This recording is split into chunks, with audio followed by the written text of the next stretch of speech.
আমরা বিগত ভিডিওতে ৪ ক্যাটাগরি দেশের আমরা ভাগ করলাম। এক প্রথম নাম্বার ক্যাটাগরি হলো যে ফার্স্ট ওয়ার্ল্ড কান্ট্রি যেগুলো ইউকে, ইউএস, কানাডা, অস্ট্রেলিয়া। দ্বিতীয় ইউরোপের কান্ট্রিগুলো। তৃতীয় আমরা সাউথ কোরিয়াকে রাখলাম। চতুর্থতে আমরা এই মালয়েশিয়া, উজবেকিস্তান, তুর্কি ইত্যাদি কান্ট্রিগুলো আমরা রাখলাম। আজকের ভিডিওতে আমরা এই যে Russia, Uzbekistan, Kyrgyzstan, Tajikistan, Armenia এই কান্ট্রিগুলোতে পার্ট টাইম জব করে লিভিং কস্ট তোলা এবং সারভাইভ করা এটা কিভাবে সহজ হয় এবং কোন কোন ওয়ে অবলম্বন করলে আমি আমার জব পাবো, আমার জন্য সহজ হবে, আজকে ভিডিওতে আমি বিস্তারিত বলবো। সাধারণত যেসব কাজ সবাই পারে, যেমন রেস্টুরেন্টের খাবার সার্ভ করা, যেমন রেস্টুরেন্টের যে ধোয়া মোছার কাজ ইত্যাদি, এগুলো সবাই পারে। আপনার যদি স্কিল ন্যূনতম না থাকে তখন আপনার জন্য যে কোনো কান্ট্রি আপনার জন্য পেরেশানি হবে। এমনকি আপনি যদি সাইকেল না চালাতে পারেন তাহলে তা আপনার জন্য আরও বিপজ্জনক হবে। এজন্য এই সব জবের প্রতি ডিপেন্ডেন্ট না থেকে কিছুটা স্কিল আপনি অর্জন করেন, এরপরে দেখবেন আপনার জন্য সকল দিগন্ত খুলে গেল।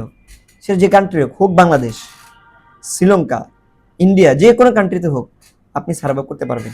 যদি আপনি কমন জবগুলো পান তাহলে তো ওকে, যদি নাও পান আপনার স্কিল বেসড যে ওয়ার্কগুলো ওগুলো আপনি অবশ্যই করতে পারবেন। আমি কোনো একটা ভিডিওতে বলছিলাম সেলুন, যে আমাদের নাপিত আমরা যেগুলো বলি, এটা এমন একটা কাজ আপনি যদি পারেন যে কোনো জায়গাতে আপনি বসে করতে পারবেন এই কাজটা।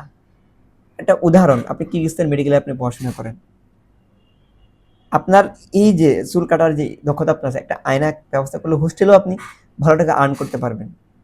অনেকে মজার কাহিনী বলে হজে গিয়েও অনেকে চুল এই যে কামিয়েছে, হজের টাকা তুলে ফেলছে।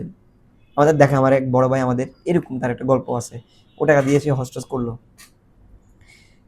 যাই হোক, তো এইটা বললাম আপনার এই যে চুল কাটার বিষয়। এবার আপনার যদি কিরগিজস্তানে কোনো একটা সেলুন দোকানে আপনি যদি বলেন যে আমি পারি, এখানে তো আপনার কাজের উপর নির্ভর সব। সকল বাঙালি, ইন্ডিয়ান, পাকিস্তান যার সাথে কমিউনিকেশন করতে পারবেন তারা আপনার এখানে ভিড় জমাবে। দোকানদারও লাভ, আপনিও লাভ। কেন? কারণ ওরা মনের ভাষা খুলে বলতে পারে না, আর ওদের কাজ আছে নিপুণ না, বাংলাদেশে যেভাবে নিপুণ। এরপর আসেন ড্রাইভিং স্কিল।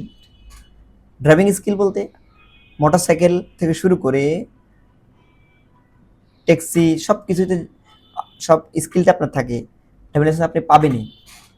বাংলাদেশ থেকে ইন্টারন্যাশনাল ড্রাইভিং লাইসেন্স নিয়ে যান কিংবা ওই দেশে কনভার্ট করেন। আপনি যদি হাত ক্লিয়ার থাকে আপনি নির্দিষ্ট দেশ থেকে ড্রাইভিং লাইসেন্সের জন্য আবেদন করে ড্রাইভিং লাইসেন্স পেতে পারবেন।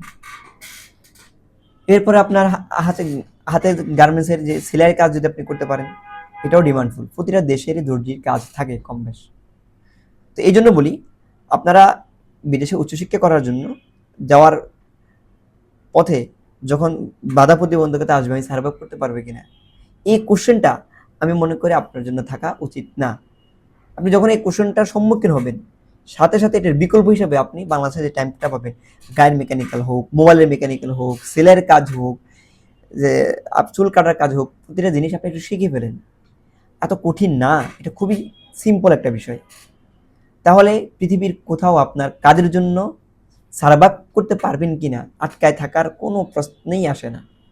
এজন্য আমি আপনাদেরকে আহ্বান জানাই, যদি আপনারা বিদেশে যেতে চান, সেটা যে কান্ট্রি হোক, স্কিল কিছু অর্জন করেন।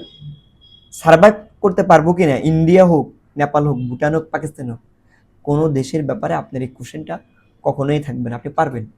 জব আপনার পিছে ধাওয়া করবে, আপনি জবের পিছে যাওয়া লাগবে না। তো আজকে ভিডিওটা অবশ্যই আপনারা বুঝতে পারছেন। কারো যদি আরও কোনো ইনফরমেশন প্রয়োজন হয় আমার সাথে যোগাযোগ করবেন, অবশ্যই আমি আপনাদেরকে ইনফরমেশন দেব। আজকে এই পর্যন্ত। আল্লাহ হাফিজ।